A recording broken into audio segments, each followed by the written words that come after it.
maybe a passion and a niche, but Yeah.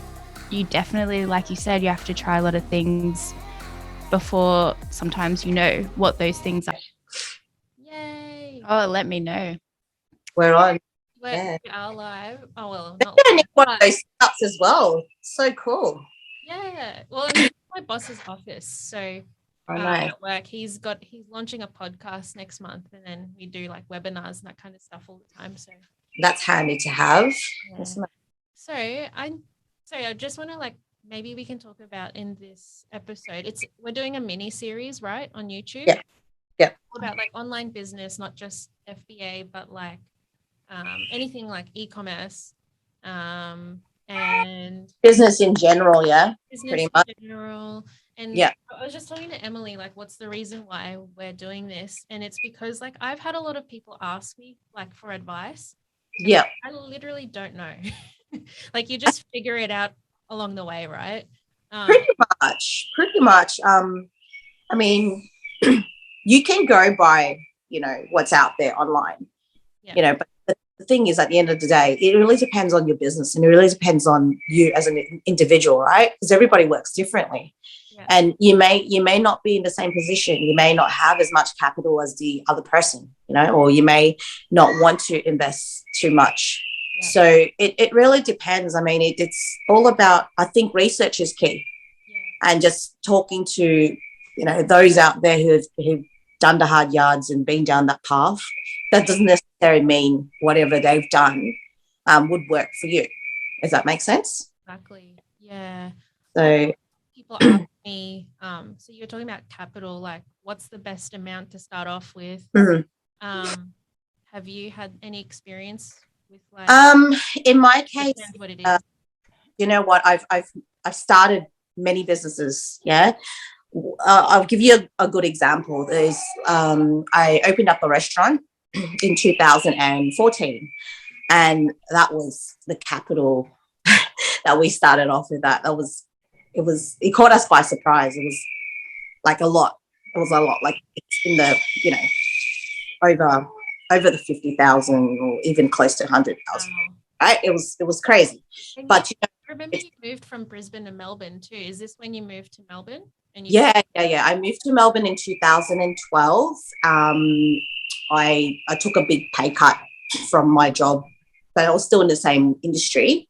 But then I've always wanted to start a restaurant, right? And it was on my bucket list. And I think my boyfriend then, husband now, we were on holidays, and then I was like, I think it was just too many like, I don't know, Long Islands, and then let's open up a restaurant, and then I think he thought I was just joking. It was like a business proposal. Yeah, I was like, let's do it, and then after the trip I was like, I really want to do this thing, like I really, really want to, because like, coming from like a salary that was much more than, taking a pay cut, I was like, you know what, do I want to do this? Like you start having those thoughts like, okay, maybe I can do better.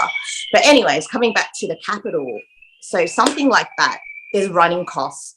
By the time you see your money, by the time you see your revenue, you have to pay your staff, you have to pay your overheads, there's stock, there's utilities, there's permits, there's so much more. It's like, did you know all of this when you started? Like, you know what? Yeah. I learned it, and it was probably not the best thing to do, but at the end of the day, I think there was no regrets. Yeah. In that respect, I learnt a lot from it. I'm still in contact with some of my staff. Like I spoke to one of the girls that was in uni at the time. She's now living abroad in Thailand. Wow. We still keep in contact. They're like, you know what, we miss. It was called Chili Lily at the time. Yeah, I remember. Yeah, it was really good, and we had locals that were like our our usual customers that came in every single day. Yeah. But it was a good experience. We learned a lot. It's a lot, like it's more than just having a business with that industry. Anyways, it's actually a lifestyle.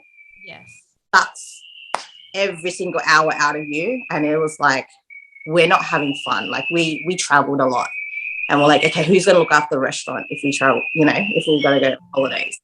Yeah. So yeah, and we both held our day jobs at the time.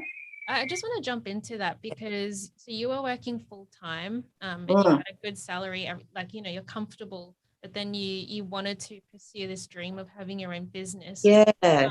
What I think this is where a lot of people get stuck at, and then they end up just staying in their the 9 to 5 job, miserable for the rest of their lives. Or like they have this idea, and you always have ideas, but you never take it to the next level. So what made you? Like you and sorry, what was your partner's name again? I think that's my 2-year-old in the background. I think for me it was more of like, I think it was always my personality to take the risk, and then like I had that bucket list. And I think it was more of like I think it was the salary. That the salary thing, taking that big pay cut. Sorry, are you making a Can you make me one? Just my husband's getting ready for work. I think it was the big like pay cut. And I thought, you know what, new city, new life. Let's new love. Did you feel like it was risk? Like you were taking a massive risk? Yeah, it was massive. It was massive. And then my husband, he came for the joyride. So it was more of like I was the real he was the realist. I was the dreamer. I was always a dreamer. And I think it was just that take the plunge. Yeah. It was just that you know what, I only live once. Just try it once. And I think that's our motto now. It's like you try everything once, and that came from him. And then if it doesn't work out, it doesn't work out. But you know what? A lot of people out there, they can't take that risk. Yes. Because they have obligations. Financial. They can't, and they don't want to. So I think my advice is to perhaps, do something small. Take small risks, and then see where you're comfortable and see where you're at. Yep. Yeah, because you don't gamble and put your life not your life, but your livelihood at risk and lose it all. Put all your eggs in one basket.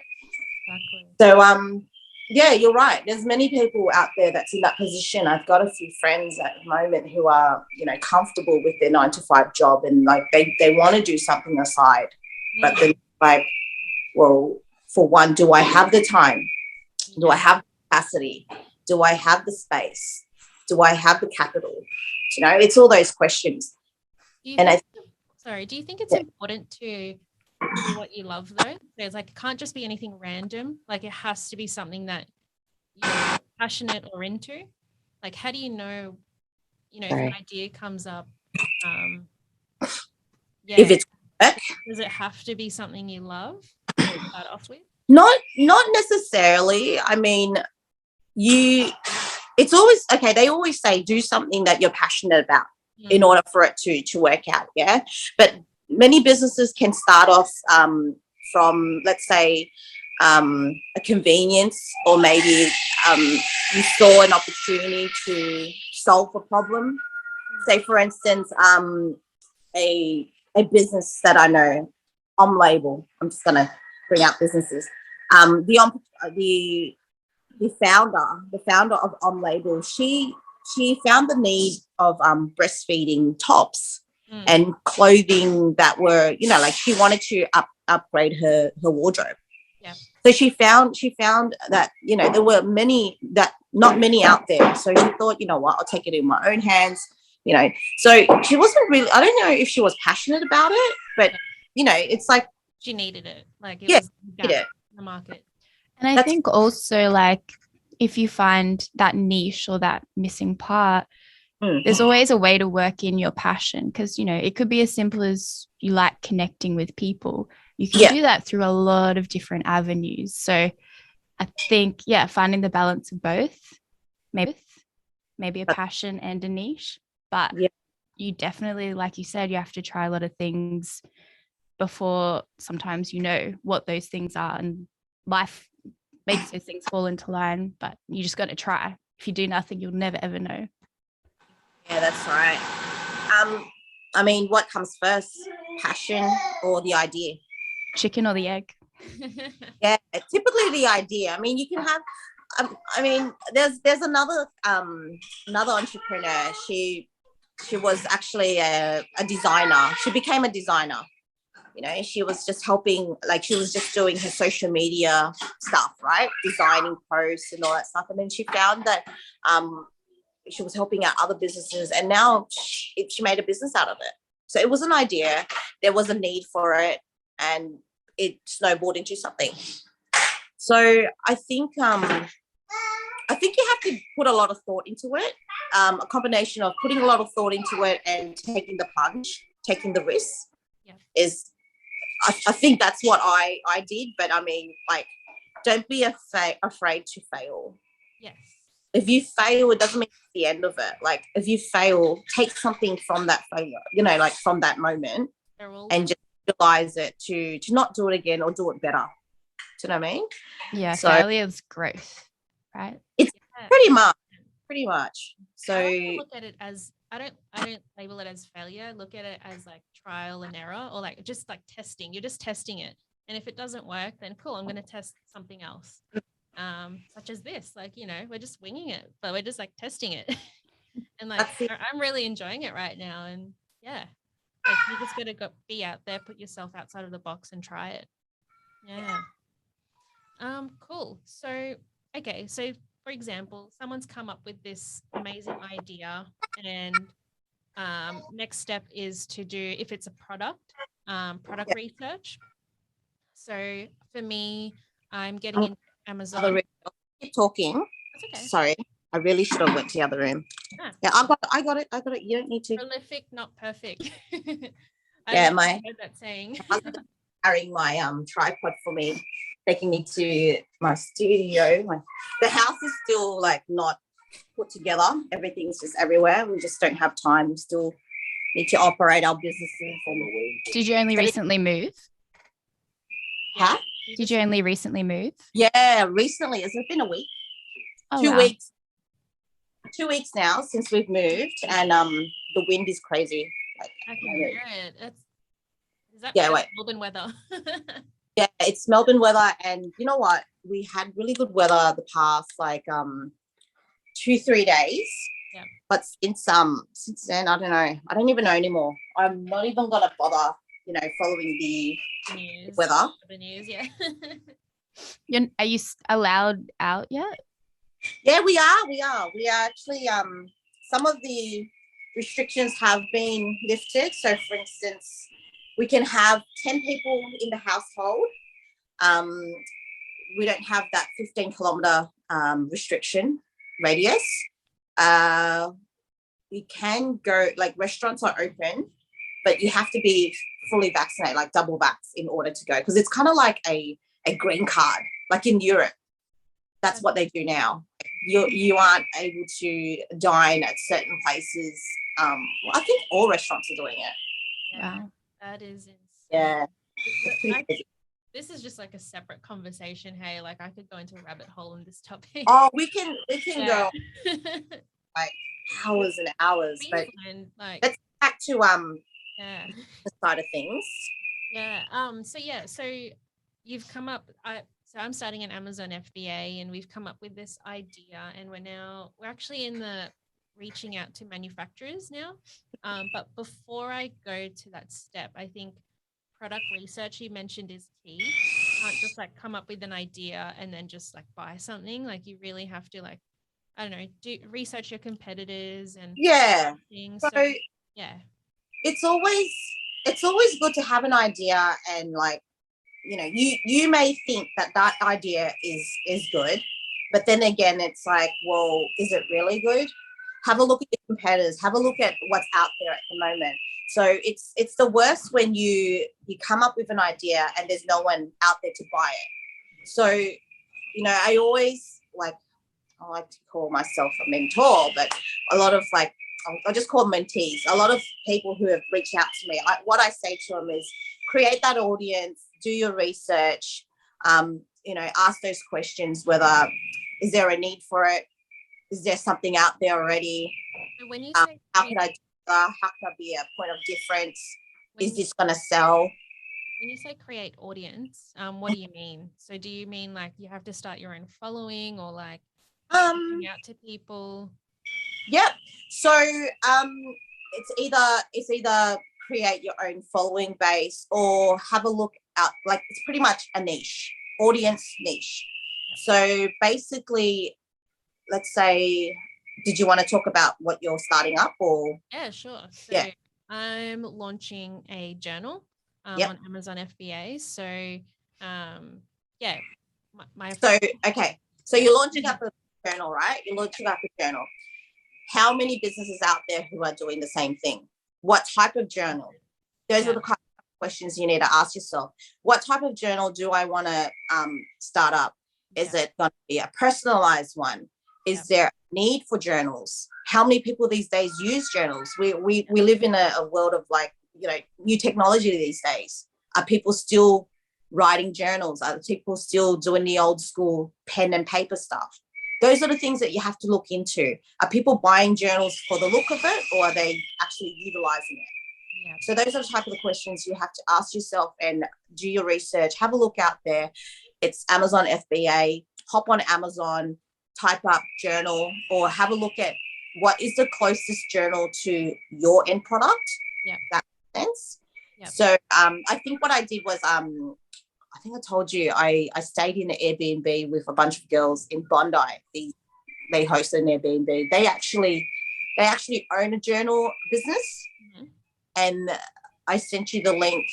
And then they were actually following me on Instagram, but I never followed them. But I end up following them, anyways. Yeah. So I sent you an example of how they started their business, what their aesthetics look like. What type of customers that they're reaching out to, because journals are broad. Yeah, you can have like your boring journal where people like, your old school old mate. So many types. Like there's like broad lines, there's dot journals, there's A4, there's A3, A5. Yeah, there's so many. There's so much purpose. For a bucket list, like I've got a bucket list that's in my head. I don't have a bucket list that I'm ticking off. So I think I'm using, Notepad on your iPhone at the moment. Yeah. With that, I've done that before. Yeah. That's my bucket list at the moment. Yeah. And then like my bucket list is like forever adding on. Like I'll tick something off, I'll add something on. Yeah. It's crazy. But anyways, like going back to the journal business, what age group are you going to target? So basically is it going to be like a fun, young, the aesthetics of it. Yeah. What is it that's going to attract those customers? Yeah. Like, your point of difference. How are you different to somebody else's journal that's out there? Right. Yep. So how I landed on journals. So obviously I have a passion for like health and wellness and like lifestyle. And then I was actually on Amazon trying to find a journal. And I specifically wanted an A4 journal. Could not find an A4 journal that I wanted. Could not find it. Searching, going through like pages and pages, like that's already an issue. I went to Kmart Big W and I couldn't find this specific A4 design that I want. It's just like a no ring bound, like it's just like a hardcover A4 journal, like simple lines. And I was like, all right, there's actually nothing on Amazon. Hold on a minute. I think I could turn this into something. See? And it yes. You came up with something. So that's what I mentioned before. Like, it doesn't have to be a passion. It can be a need. So you were looking for something that's you thought it would be out there, and now you found an opportunity.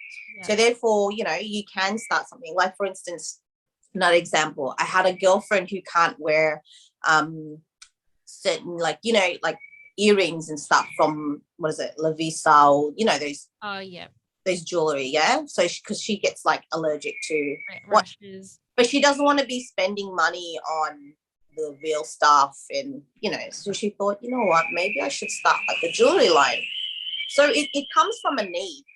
Oh my god, on that note, you'll have to share, because I'm your friend too, and I'm allergic to like jewelry like that.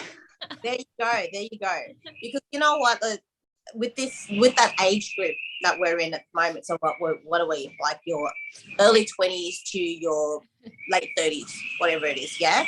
So you kind of like want to accessorize, but then you don't want to wear the real stuff as well because it's boring and depending on your outfit.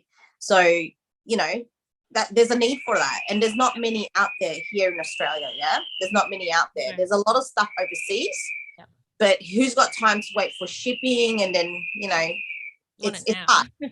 Exactly, especially now, like everything's so delayed. Like I've got so much stuff coming in and I'm like, nah, I can't. I don't even know anymore. I don't even remember what I've ordered. I've got stuff like Christmas every day. It's like, oh, what's this? Can you hear the wind? It's insane. So bad. That's cool. I actually just want to jump on because Emily you had your own store, like an e-commerce store. She was actually selling you had digital artwork. Do you want to tell us a bit about your? Yeah, so I'm one of those people that tries too many things at once. But yeah, I have and I've got a partner who is that stabilizing, like person that keeps you on track kind of character. So we work well together. So yeah, I have a little homewares decor store, and I have art on it. So I create art digitally and I paint, but I just do digital prints. So I started that earlier in the year or very late last year, in between running a business after hours and with my partner and working full time. So juggling between the three was quite difficult. And I just find that all my time and attention ends up gravitating towards one. And then the other two I have to just balance or just, I don't know. Whatever's in front of my face, I work on. And then once I get a highlight or notification that something else needs my attention, I switch it up. But in terms of balancing everything, I'm probably not the greatest at that. How do you balance life? Yeah, I feel like you've got a lot going on. With me at the moment, it's and you have kids. I've got 3 kids. I have 3 kids. I have 3 businesses. No, I have 4 businesses. One is inactive at the moment due to COVID. And you know what? I'm just prioritizing one at a time. But at the end of the day, my kids come first. But with the way I've set up my business, it's really flexible. So I've tailored everything to just cater to me, if that makes sense. So if I'll just go through the ones that I'm running at the moment. I've got Forever Blooms, which is dried flowers. I'm a florist by trade, once upon a time, also an accountant. I did not know that. Yeah. Yeah, I was an accountant at one stage, and being my personality, I can't do the whole crunching numbers and. I can't imagine you sitting in a desk 9 to 5. Yeah, I did that for 6-7 years, and I was like, you know what? I've got like a creative side of me. I was always like you, Emily. I'm one that does a lot of things. Like I try as much as I can. Like I feel like, you know, it's like my time's going to end or something. It's like I have to do everything. But yeah, so I've got the Forever Blooms, and I've got the picnic table, which is bohemian luxury picnic setups, which is like a big hit at the moment because of like it goes in really well. I'm booked out for the next three months, every single weekend, and I just got one. Yeah, it's crazy. I've got one. Last night, someone had just contacted me, and she wanted a setting for 25 people this Tuesday.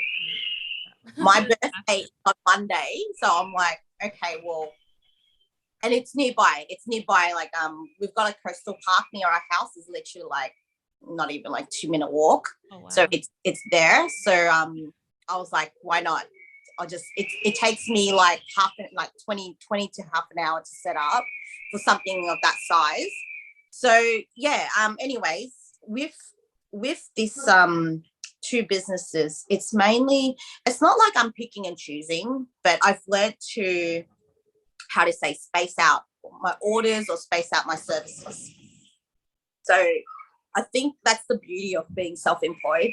You're in control, but then at the same time, you have to keep your cash flow going. So you can't turn down every single job. You know what I mean? You have to prioritize. I'm quite blessed in the sense of I've got a lot of help with my kids. My in-laws are here. My parents are actually in South Australia, but my in-laws, like, they would take every opportunity to look after my kids. And my kids are somewhat easy, except for the little one. He's a bit of a devil child, but he's all right. Yeah, newborn, right? No, he's actually 7 months, oh, but wow. He's a lot different to my other two. I think he's got a lot of me, like, in him, because he's really demanding. I can be demanding and dominant.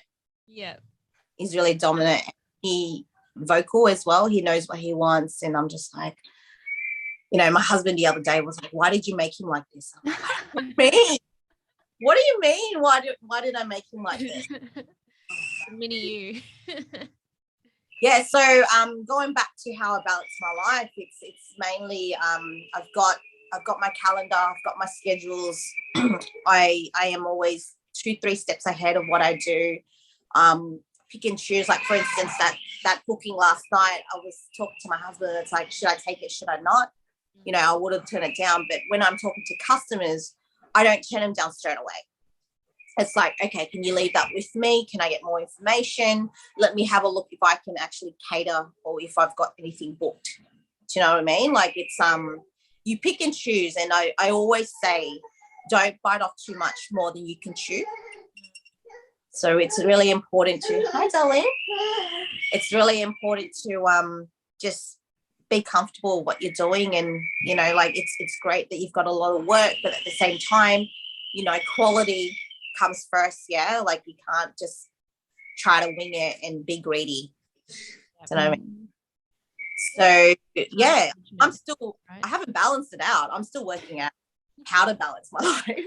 I think that'll be it's just life, right? It's just you're constantly trying to work out how to balance it. You just got to do it. You just take day by day. I mean, I've been vlogging as well, like with my stories. It's like every day is different. Every day is different. I'm really bad with routine. My kids don't have routines. They should have routines, but I'm bad with routines. So I'm not gonna. I feel like you're the fun parent. Yeah, I'm not your mom. I'm the cool mom. Yeah. No, you know what? You just gotta take it day by day. I mean, you gotta. It's everyone's different. Everyone's got different priorities. Everyone's got different ways of doing things. So I think I'm still learning. At the end of the day, I'm still trying to balance out my my schedules and my priorities. And I think it's important to sometimes, like, step back and reflect and see where you're at, with what you're doing in life. Like, I mean, I've got, like, other entrepreneurs out there. I'm like, oh, how do you do it? I don't have any kids and I'm running one business and I'm dying at the moment. How the hell are you running 3? It's like, no, it's not that how the hell am I doing it? It's more of, what am I doing in order to make life easier for me? Like, don't work too hard, work smarter, not harder. Yeah. Yes. So for me, like, I've started businesses, and like, I think I mentioned to you, Rose, I was actually going to start selling. I was actually going to start a like distribution business, distributing products from overseas. And then I explored that venture, and I was like, nah, I don't think it's for me. It was a lot into it. There's a lot of red tape in Australia. Bringing things in, there's a lot of red tape. It's not like, you have this idea and you just go for it. Hold on 2 seconds. I'm just going to get little one. A break. Nice little chair. Yeah. You should follow Lily on Instagram. Yeah, I will. Her businesses, Forever Blooms and her picnic. Yeah, I love your aesthetic. Oh, I like it. Okay. Yeah, it's definitely. I'm sold.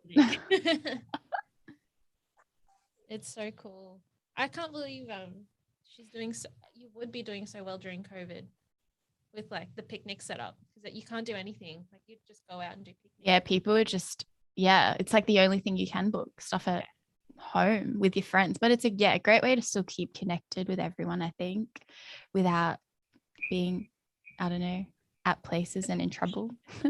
What was her Instagram again?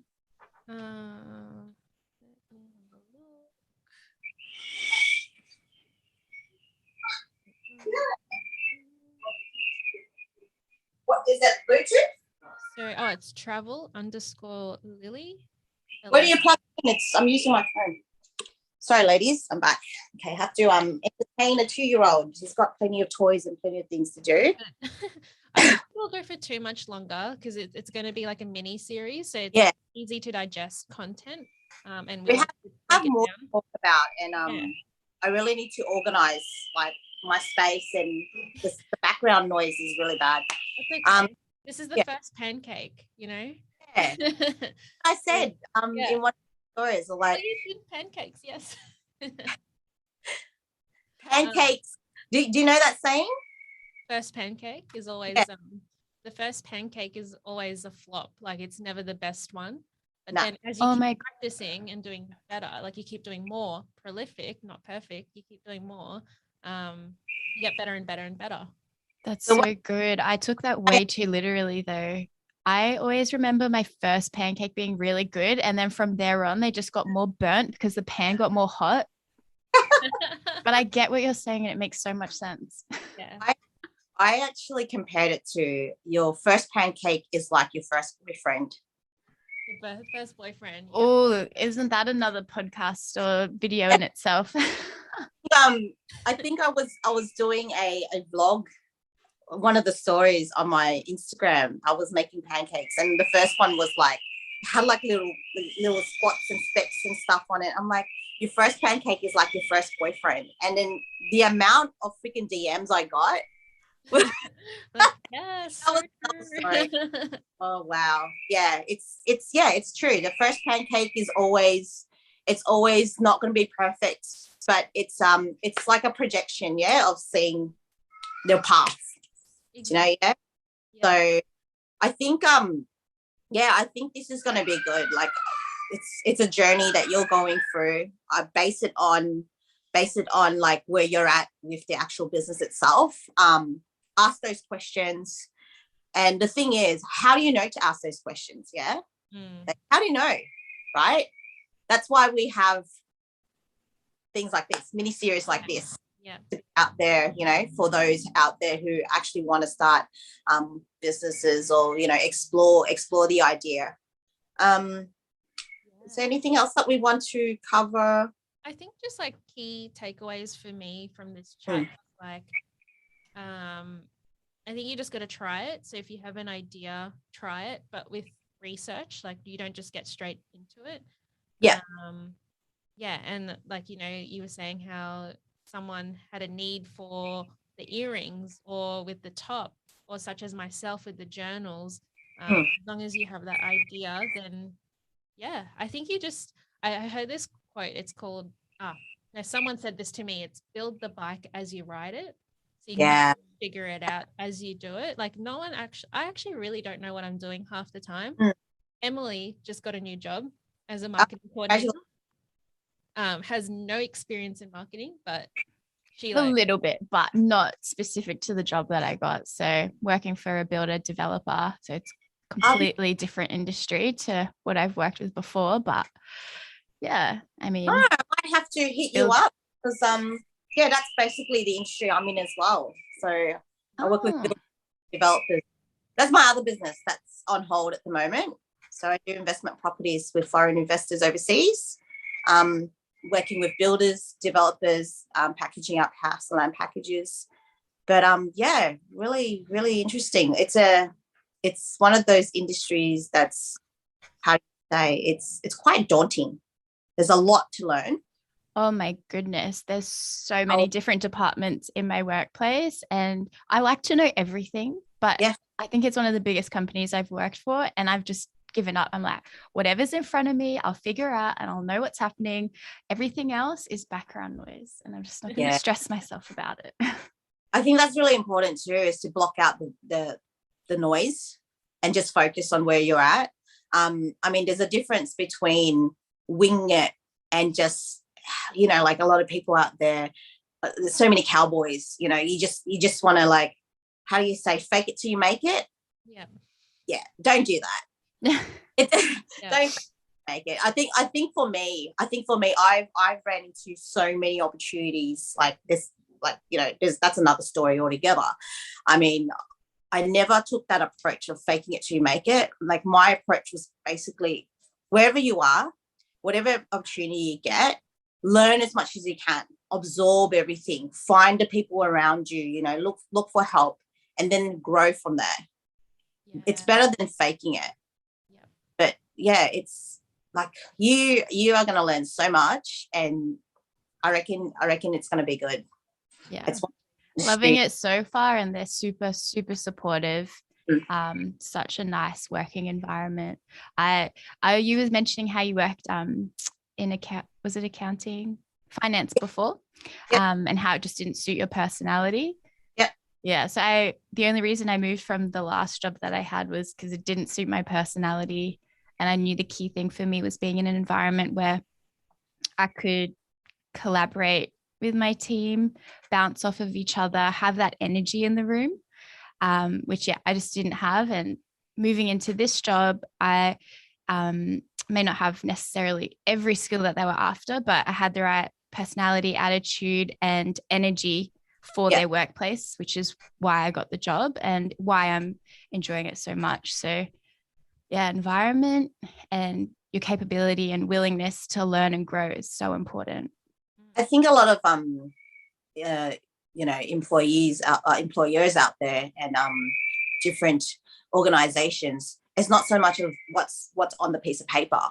You know, you can have whatever's on the piece of paper, but if you don't have that attitude and you don't have that personality, there's really no point. And I think, like, over the years, you know, like, employers, they've seen it.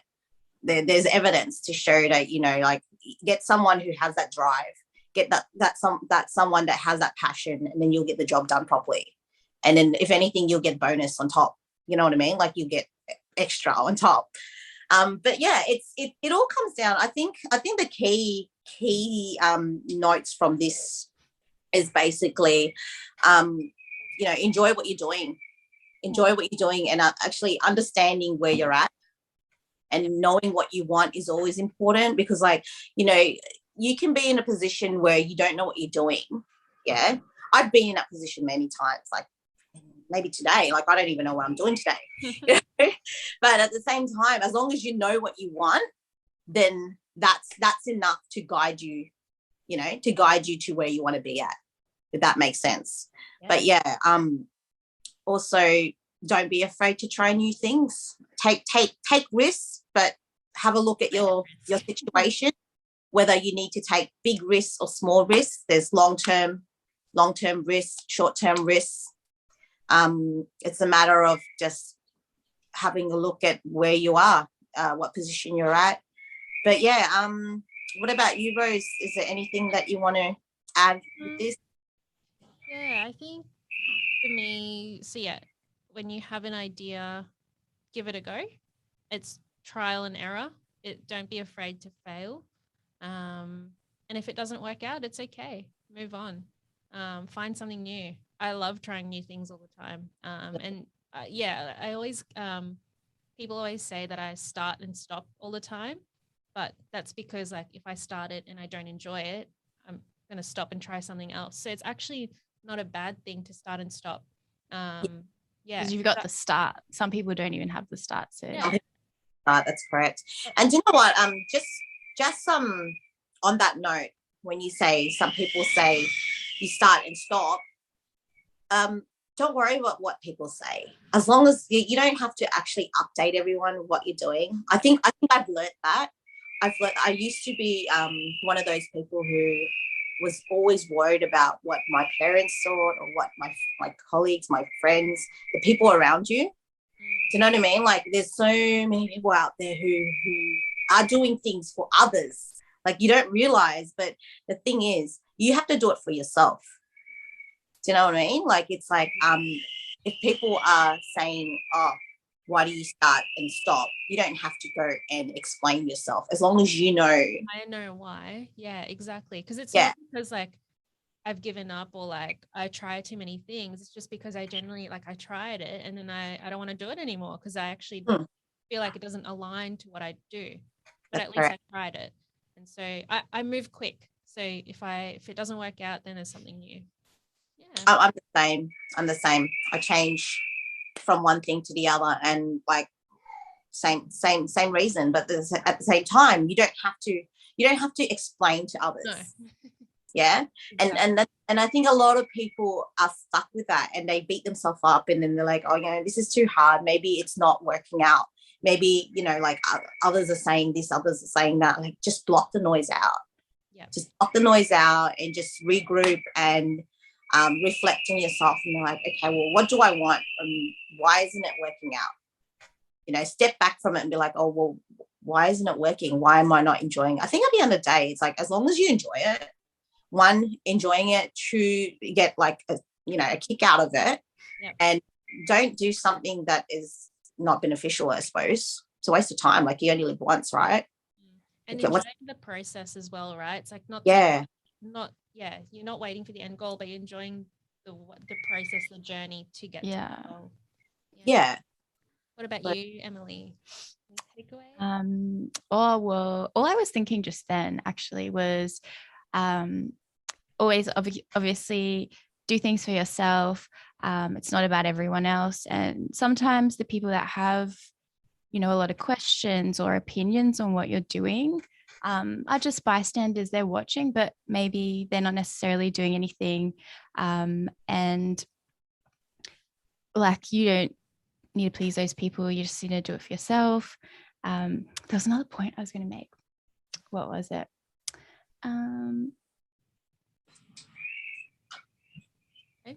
No, I can't remember. No.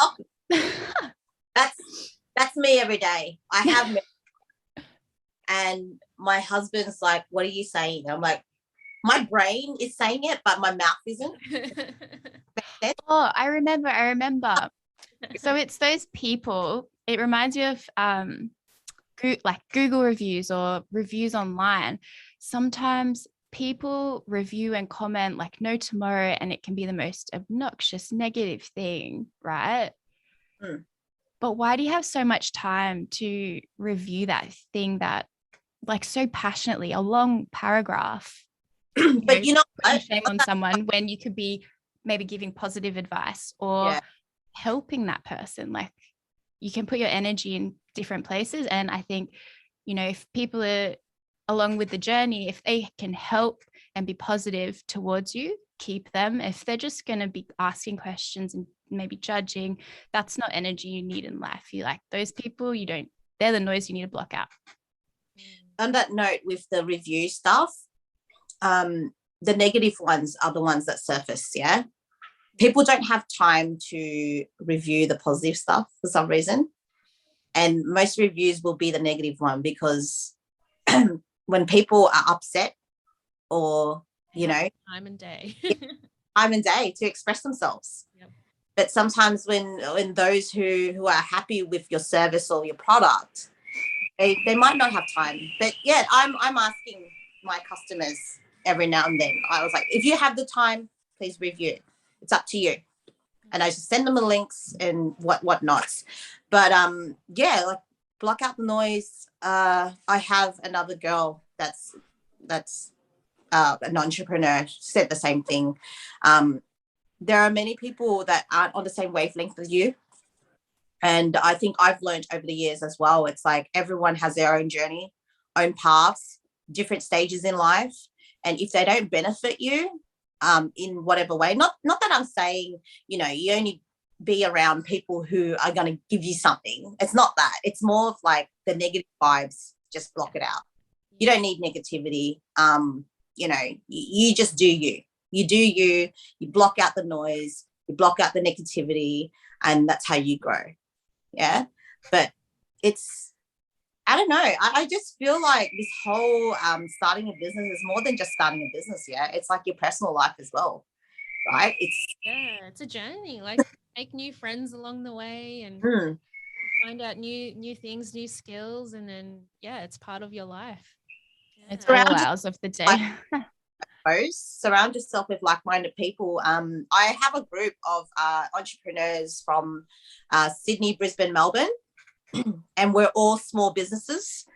I think I mentioned in the live session with you, Rose, that there's a variety of us. There's someone that's a DJ, someone that does lashes, someone that does nails, someone does brownies, heaps of different businesses. But the thing is, it's all different industries, but we have the same thing in common. We're all small businesses that are wanting to grow, and we bounce off each other. So, you find new friends, you surround yourself with new different people. But I think it's important to filter. Jump in on that. Sorry. When you say hanging around, so you have a group of like-minded people, do you think it's important to hang around with someone who has, like, say you have a goal to set up that business, and you find someone else who is very successful in that area? And you know what they say, that you hang around with, is it your 5 friends are like you're the average. You're the average of your 5 closest friends. So do you think it's important to find people, like-minded people, someone who's in the same industry, so then I guess it does, like, it helps you in your journey as well? That's it. It is. And the thing is, how do you know who's good, who's not good or not, but beneficial or not? It's just a matter of just filtering it through. The past couple of months, that's what I did, like filtering people and working out your life, I suppose, because it is a journey and it's not just a business. It's basically going to impact on your life as well.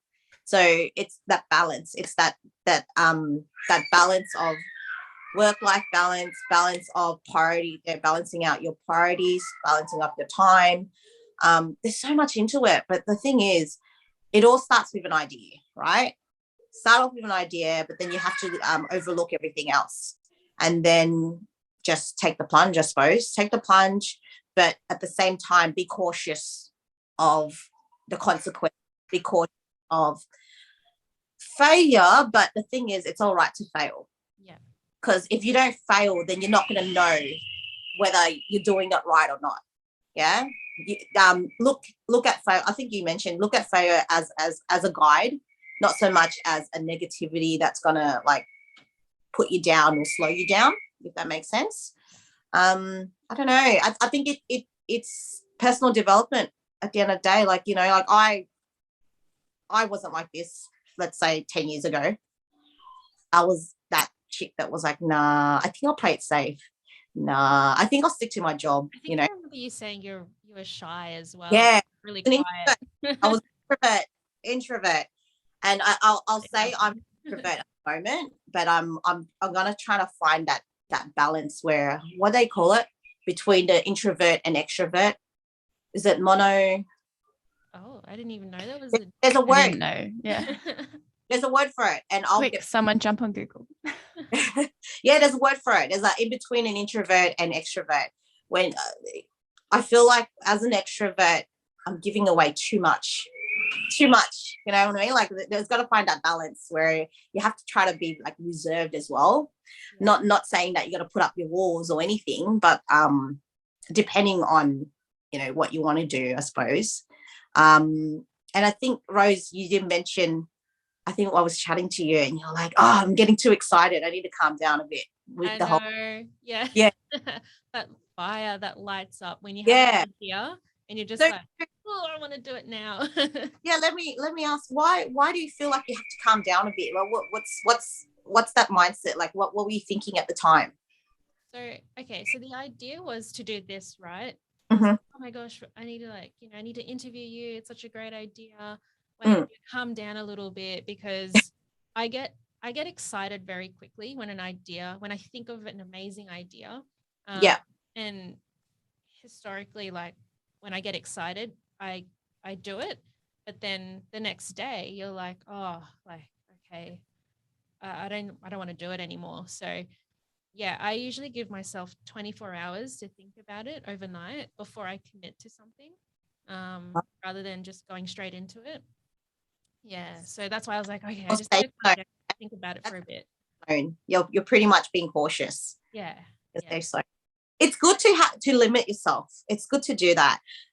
It's an example of me with my stories. You know, when you're doing like an Instagram story, I'm like real time.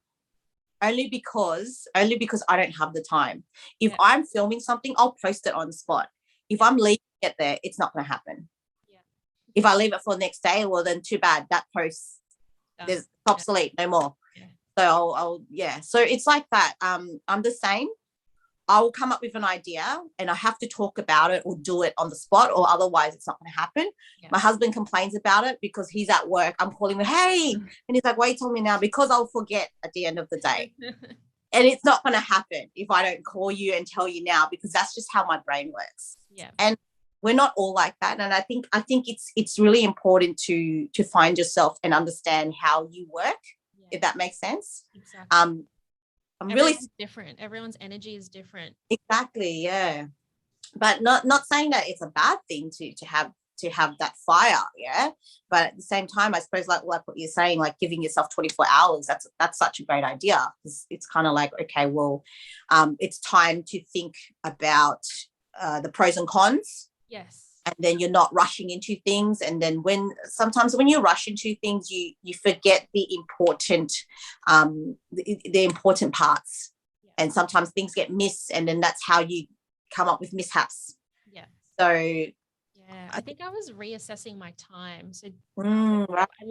I want to do this. Okay, hold on a minute. I don't want to commit now because first of all, I do 5:30 club, then I go to the gym, then I go to work, then I have my family. In comparison to you, it's nothing. Like you do way more, but I feel like my energy, that's enough. So then I'm like, okay, let me just think about this 24 hours. Do I have the time to commit to do this project with you guys? Like, you know what? Yes, I do. Like after 24 hours, like this is exactly what I want to do. This actually gives me more energy. So that's a good example of self-awareness, and you're taking that caution so that you have that balance and the right amount of energy when you do things. Because if you just schedule it in straight away, you might burn out, you might not give your 100%. So that's amazing self-awareness. So good you understand yourself like that. Self-awareness it's massive. Like sometimes I don't even know what the hell's going on in my brain, but it's important because that's your way to guide your day. Not even just your day, just your projects, everything else that you've got. It's time management. It's do you have capacity for it? And I don't know if you're like me, but if I'm going to do something, I'm going to do it properly. I want to put 110% into it, because otherwise I don't have time. Like I don't want to waste time on doing something that's half-assed, like, like 50%, and then what's the point? I may as well utilize that time to do something else. So I mean, we've been holding this session out because I was like moving as well. I'm still moving. Like we've cleared the other house, everything's all good, but this house is just, the garage is just full. And I'm just everything's there now. You just got to unpack. You just have to unpack your stuff. Yeah, well, unpacking is one thing, and just trying to style everything, because I'm also a stylist. I didn't tell you that. I was just telling Emily while you're getting your kids that you're like, it's very much Emily's aesthetic, like your styling, your design, like your flowers, your picnics. Like, it's like I like the chair you're on with your cushions. It's very cute. This is because I wanted to on that note, it's important to have space, as in let's say if you're starting a business, let's say an e-commerce business, and you need like a studio or like space to store your stuff. There's a difference between an example, right? Let's say with your journals, Rose, if you're working out of a box with your journals, there's no motivation. If you get shelving or just have everything set out, it's a better workspace. Yep. I found that personally, if you have like the right space to do what you want to do, you'll be more motivated, and it's just, I don't know, it's just really organized just to have that space. And I think it's important to have space, and it's important to allocate, like, you know, a room or something. I like to call my studio like a creative room, where I do my balloons, because I also do balloons as well, like stuffed balloons. So my balloons, my flowers, my picnic stuff, I'll stay, like, I'll disappear from the kids and the world around me, and I'll sit in here and I'll be like, okay, well, what do I need to do? So I think it's important to have space to start, you know, your venture. I agree, because yeah, I like at home, it's very cluttered. I can't be creative at home. It's just too much stuff, too much distractions. I don't have the space, like I don't have a spare room to have that. So I actually go to a cafe, or I use my boss's office. Like right now, Emily and I are at my work. You get into that creative zone. So yeah, 100% agree with that. Yeah. There's so much we can touch base, and I mean, I feel like we don't have enough time, and then be a topic, and then we just, you know, attack that topic and talk about everything. But it's like, it's so easy to pick up other topics as well. You can really keep going. Hey, you can it's related. It's all like related. Like one thing's related to another thing, and then it's kind of like, okay, well, this impacts this, that impacts that. So I hope, you know, I hope the viewers get something out of this, whether it's you know, some tips, some advice, and insight of entrepreneurship. And like, it's not easy. I mean, I've been through a lot over the years. It's been like over 10 years or so, and I'm still learning, still going, and it's a journey, and it's a never-ending journey. Don't think of it as like a journey and then you get to the destination, that's it. Nah, it doesn't end there. It's called growth. It's called expanding. It's called, you know, like whatever you want to call it. You always do better than yesterday, better than last year, better than 10 years ago. Do you know what I mean? You know, we wrap it up. Is there anything else you want to talk about? I think we're good. Hey. So yeah. Do you just want to mention all of your businesses and so everyone can? Oh, okay. So so I have Investment Paths, which is the foreign investors business. So I work with builders and developers. At the moment, that's on hold for several reasons. My family, I've just got kids.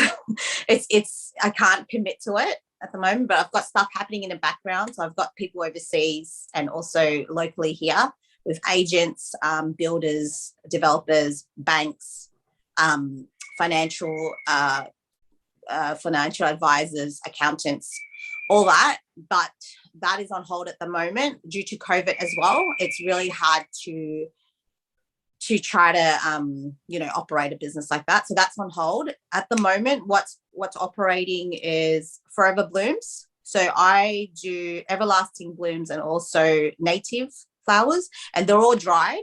They last up to like 4 or 5 years.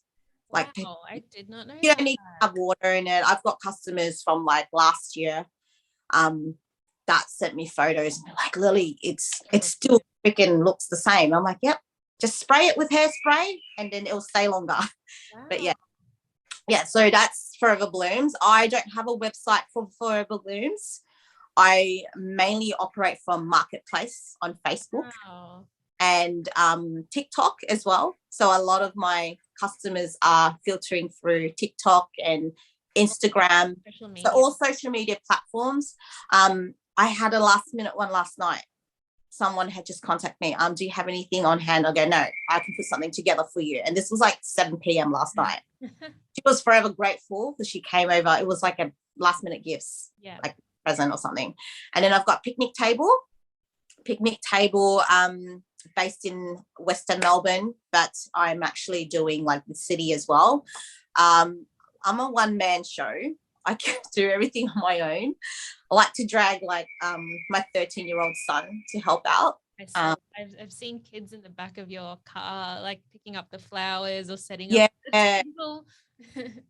I mean, with my kids in the car, I mean, it's two birds, one stone, because I drive, they fall asleep. I drop my flower, I pick up the dog. Works out. Like the second one goes to childcare 2 days a week. I mean, I love it. Like, you know, a lot of my suppliers, they get to know my kids, and you know, it's like I said, like my kids come first. I'm not gonna like leave my kids around and just go do whatever I need to do. So that's picnic table. At the moment, like I said, I'm booked out 3 months in advance. But anything can happen with all these restrictions. Therefore, I'm not really taking deposits. I'm more of just attentively booking them, and then closer, like let's say like a week out, that's when I take deposits, because I don't want it to be like messy where I'm stuck with all these deposits and I have to refund everything. But it's been overwhelming. I mean, it's only new. I've started that business with a friend. I think I've mentioned to you. It was a partnership, but that ended. Yeah. But I would probably talk about, I think that might be a good topic, with partnerships and sole traders and companies. I think that will be a good topic. The pros and cons, what to do, what not to do. I know other businesses that are very successful with partnerships and are operating at the moment. And I think it's a good topic, because then, you know, people can have an insight of, you know, what to do, what not to do. But that topic, it's not going to be a personal attack to that person. Yeah. It's just learning the lessons and what to look out for, how to be prepared. That's correct. It's so messy. And like where I work, I've experienced it from the outside as an employee. My two directors. And it wasn't pretty. Yeah. I mean, a lot of relationships can be broken from it as well. And you know, by all means, like this topic that we'll do maybe one episode or so, because I am starting a YouTube channel as well. I've got my designer doing everything. I've got a creative team, but like this is great. This is probably going to be on there also. But you know what? I've been prolonging it for many years. Like so many people have just asked me, just do it. And I'm like, oh, I don't have time. It's Emily, Lily's have friends who've been doing YouTube for like 10 years. 10 years. Yeah, who actually have it as a career. Oh, right? Wow. Yeah. They travel. I've got many friends overseas as well. So a lot going on. So I like to. Did you had balloons as well? Did you have a balloon? Yes, stuffed balloons. Yeah. So stuffed balloons. So you basically stuff presents inside the balloon. Yeah. And what I'm going to do is I'm going to incorporate forever blooms with. this is something new. Forever blooms with the balloons, because the forever blooms, the flowers, because they're dry and they last long. It'll probably be like a balloon with flowers inside it in a box. Oh wow! And I've got the cricket machine. I can do decals as well. Yeah. So yeah, stay tuned. That's in the making. I personally put that business on hold only because I'm moving, and then I just want to create my space first so I can actually operate all three businesses. I'm in a bigger place now, so I've got the room to do it. And like my husband and I was thinking about getting a warehouse, because between him and I, he's got trucks and utilities, stuff like that. And I'm like, oh, you know what? Do we want to rent a factory? It's like $3,000 a month. May as well buy something, or I don't know. I don't know. That's figuring it out as well. Figuring it out. That's another thing about having assets, having you know, tools, and you know, all the things that you need in order to operate your business. So I think that's another topic that we can probably talk about. I think that will go really well with capital, how much capital you need to start off with, and what you need, like essentials to start off your business, depending on the industry. Because what I found as well, like, you know, you go on the cheap to start off with, and then later on you end up spending more because you want to upgrade your stuff. So there's things to look out for, the pros and cons. I mean, there's so much things that we need to talk about and make mini episodes out of it. But fun. Just like the scraping the surface, just like the ideas and product research and stepping outside of your comfort zone, I guess, and blocking out negativity. Yeah, I'm excited for the next episode. Yeah, me too. But we'll work around it. We'll see what's there to talk about, and we'll try to, how to say, simplify everything so it's not like information overload.